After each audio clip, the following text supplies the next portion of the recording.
So hello guys, so for today's topic, I'm going to discuss direct variation. So for our example, so we have, let y varies directly as x when x is equals to 20 and y is equals to 80. Find the constant of variation, or also known as k, then graph the equation of variation, and find the value of y when x is equals to 100. Okay, so the first thing to do to solve this problem, we're going to convert y varies directly as x into mathematical equation. Okay? So, i-convert muna natin to sa itong mathematical statement na to sa mathematical equation. Okay? So, magiging ganito siya. So, solution. So, y varies directly as x. So, it will become y is equals to k times x. Okay? And then after that, after converting this into mathematical equation, we're going to write all the possible given in our problem. So we have x is equals to 20, then y is equals to 80. Okay? And then we're going to substitute the value of x and y in our equation to find the value of k, or the constant of variation. Okay? So it will become, so y it will become 80 equals to k times x will become 20, and then after that, so we're going to simplify this. So it will become 80 is equals to k times 20, it will become 20k. And then we're going to divide both sides by 20, and then we're going to cancel it, and then it will become k, and then we're going to divide this 80 divided by 20, so that is equals to 4. So our k is equals to 4. Okay? So nahanap na natin yung k natin, o yung ating constant of variation. So pwede na natin siyang i-graph. So to graph this direct variation, so we're going to substitute the value of k in our mathematical equation. Kaya magiging y is equals to 4 times x, or 4x.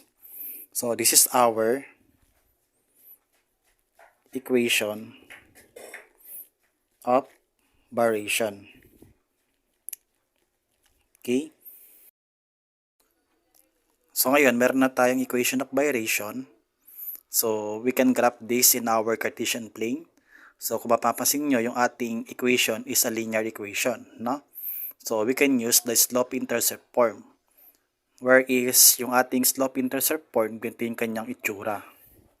So we have y is equals to mx plus b. Okay? Where b is the y-intercept. Okay? And then m is the slope. Okay? So always remember sa ating direct variation, yung ating b dito is equals to 0 palagi, no? So sa direct variation daw, yung ating b dito ay lagi siyang equals to 0. Okay? So ibig sabihin, yung direct variation ay lagi siyang tatama sa ating origin. Okay? So pag sinabing origin sa Cartesian plane, ito yung pinakagitna. Okay? Where is the ordered pair is 0, 0. Okay? Yan po yung ating origin. Okay? And then, syempre yung slope dito, ito yung ating numerical coefficient ng ating x. Okay? Kung saan, kapag meron tayong whole number na numerical coefficient, no? So we can put denominator na 1 para siya ay maging fraction at may pasok natin yung rise over run. Okay, so alam naman natin kapag slope-intercept form, so gumagamit tayo dito ng rise over run. So dito, gumagamit tayo ng rise over run.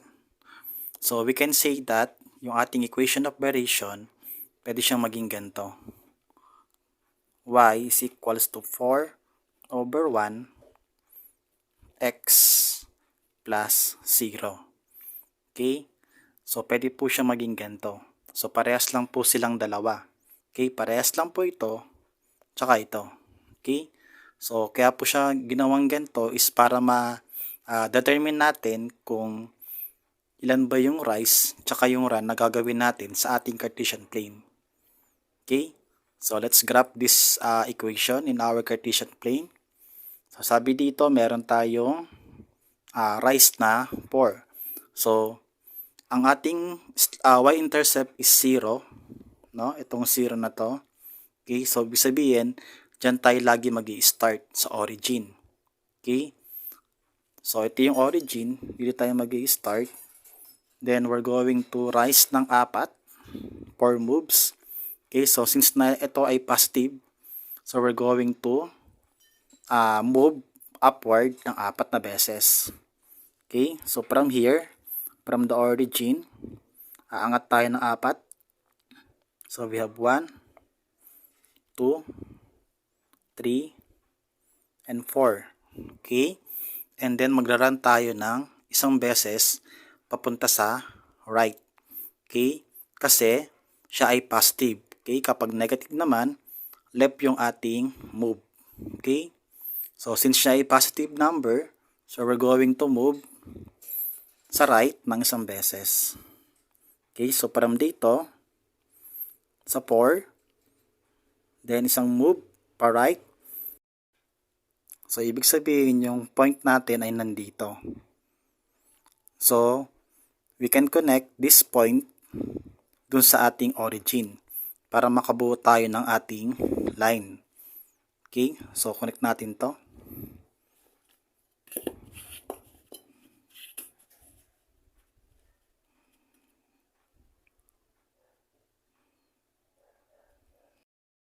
Yan, so meron na tayong graph. Na-connect na natin yung dalawang points, itong ating rise over run, and then itong ating origin. Okay, so we can say that this line is y is equals to 4x. Okay, which is ito yung ating equation of variation. Okay, so ito na po yung ating graph. Okay, so the next thing to do, so we're going to find the value of y when x is equals to 100. Okay, so kailangan daw natin hanapin yung y kapag yung x daw natin ay equals sa 100. So ang gagawin lang dito, so we're going to get this mathematical equation. Okay, so we have the solution. So y is equals to k times x, and then after that, so we're going to substitute the given value, or we can write all the possible given. Okay, so we have y is missing, and then x is equals to 100. Then our k na nahanap natin dito kanina, so that is 4. Okay, and then we're going to substitute this value in our equation. So it will become y is missing, kaya hindi siya papalitan. So k, it will become 4. Then multiply by x. So x is 100. So we're going to multiply. So we have y is equals to 4 times 100. So that is 400. So our y is equals to 400. Okay? So nahanap na natin yung value ng y kapag ang x niya ay 100. Okay? So yun lang po.